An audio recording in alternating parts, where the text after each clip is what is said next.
Hello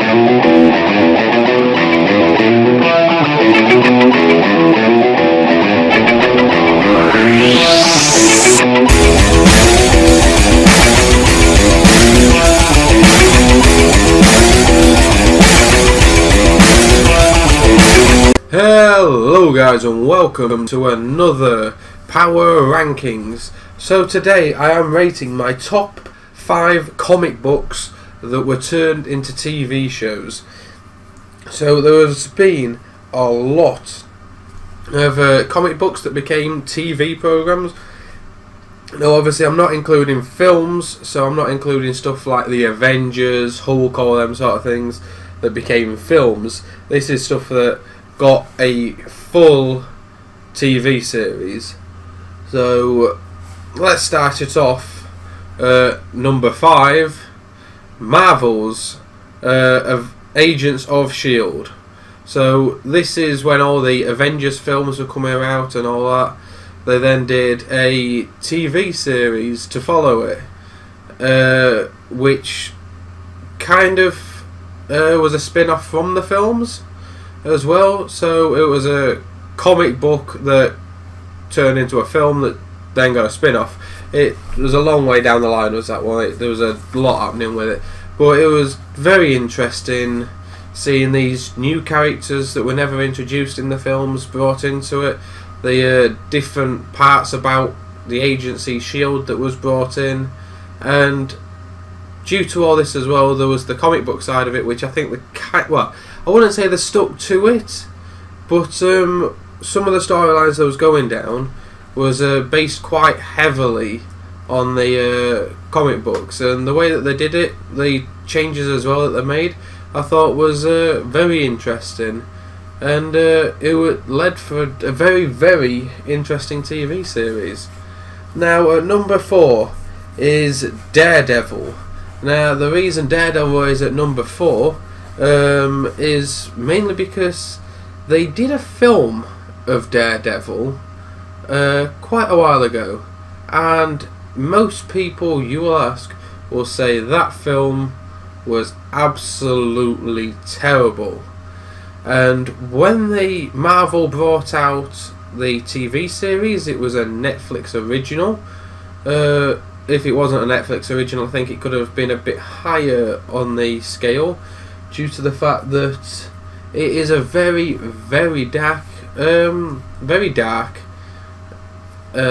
TV series. It just happens that you can only watch it if you have Netflix, so it's not something that I suppose airs on TV, but it is still classed as a TV series. That being said, with all the dark lines it went down, Marvel have gone down quite a dark, sinister route with it, which is how the comic books are, and I never thought they'd really go down that line. But with them bringing in the Punisher as well, and with the Punisher series that is set to come out, I think, correct me if I'm wrong, later on this year. If that does come out, or not so much if it comes out, but when it comes out, that is expected to be even darker than Daredevil. It is expected to be super dark. Now, the film Deadpool was kind of dark, but darker in a different way. It was darker on the comedy side of it, whereas this is more darker on the visual side of it, which is, again, very, very interesting to see Marvel going that dark. It's not normally their style to go that dark, but keeping up, if it keeps running the way that it is, again, I think it could be fantastic series, that one.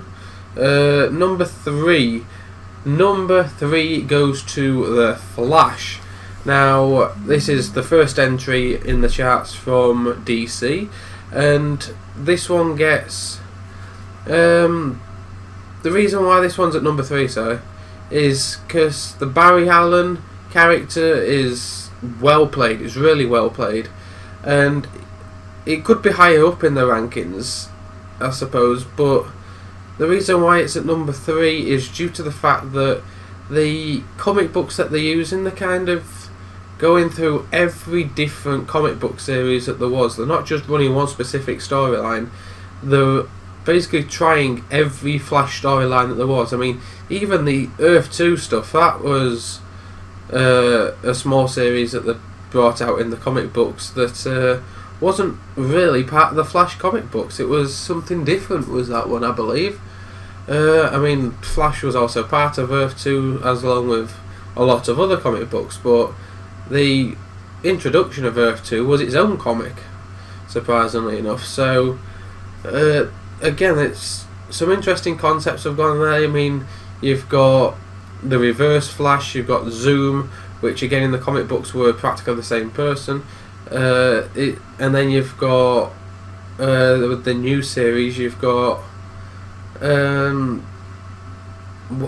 Wally as well, who's again the Flash in the yellow suit, and it's all revolving around the same person. Basically, it's all around the same thing, the same concept, but they do it differently every series. They're following a different comic book every time they do it, so it's kind of interesting to follow. If they're completely stuck with the comic books, I'm not entirely sure whether they've gone with it, but if they're completely stuck with the comic books, I think that would have been interesting to see as well. So who knows where that one will go. We'll have to keep watching that one to see where that one goes.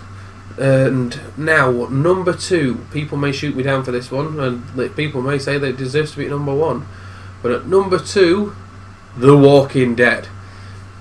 Now, the reason why number 2 is at number 2 is The Walking Dead, sir, is because it could be number 1, but the reason why it's not at number 1 is because the comic book, well, this TV series follows the comic book in storyline to the T, but when it comes round to the characters, they've added characters. I mean, the TV series, Daryl's not even in the comic books, and most of the characters that are in the comic books have died a completely different way to how they died in the TV series. I think pretty much Glenn, spoiler alert, Glenn is the only person that died the same way that he did in the comic book. Everybody else got a completely different ending. I mean, I think, I can't remember her name now, the woman that got the arrow through the eye in the TV series, that was supposed to have been Abraham in the comics, I believe. So just the way that they did things, they changed a lot. And if they hadn't have changed so much and they'd have stuck with the comics, I think it would have been at number 1 of comic book TV shows. I mean, as a TV show, it is an absolutely amazing TV show, and the fact that they don't follow the comic books makes it unpredictable. But as I'm ranking comic book TV shows, I can't give it the number 1 spot without it following the comic book. That being said, Walking Dead is currently one of the greatest TV series that there are, and despite the fact that they're in season 7, I think it's going to run for a very, very long time, and I hope that it does. I just hope that this Negan storyline doesn't kill off too many of the main characters for it to become a bit numb for people to watch. And I'd say because Rick is the main person in it, I think if he was to be killed off, that would kill off a lot of the fan zone. Same way, if there was to kill off Daryl, even though he's not in the comic books, I think that would kill off the TV series quite a bit as well, due to the fact that he's possibly got the biggest following that there is in the TV series. So it's hard from now to do anything without ruining characters and without ruining their own show. So it's interesting to see where they'll go with it, and I hope that both the comic book and the TV series runs for a long time. That being said, before I get to the number 1 spot, let's throw in some honourable mentions. So the first one goes to Gotham. Gotham again is another fantastic TV series that I wouldn't say it sticks to the comics, but it's a loose It's a loose variation on the comics. I think that one's another great one to watch. As is Legends of Tomorrow. That's another one that kind of, well, Legends of Tomorrow's just had another reprint as well, I believe, of a new comic, which is another fantastic one for both reading and watching the series. I wouldn't say the series is quite as good as some of the others that it's come from the spin-offs of, but it's still not bad at all. The other honourable mention that I've got is Smallville. Now, Smallville again comes from the Superman comics, which ran for quite a long time actually, and it was quite a fantastic show that had a very, very good ending.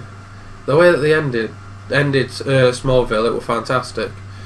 So yeah, I don't think that they were in the list.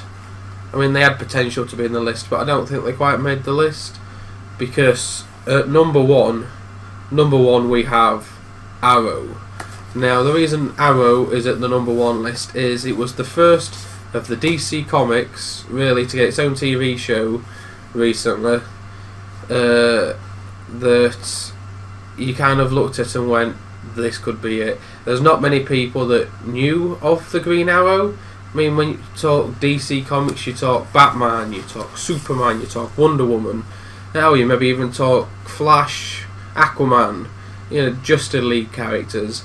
The Green Arrow has always been a side character, so people in a way kind of didn't know who the Green Arrow was, and I've always thought the Green Arrow was one of my favourite comic book characters of all time, really.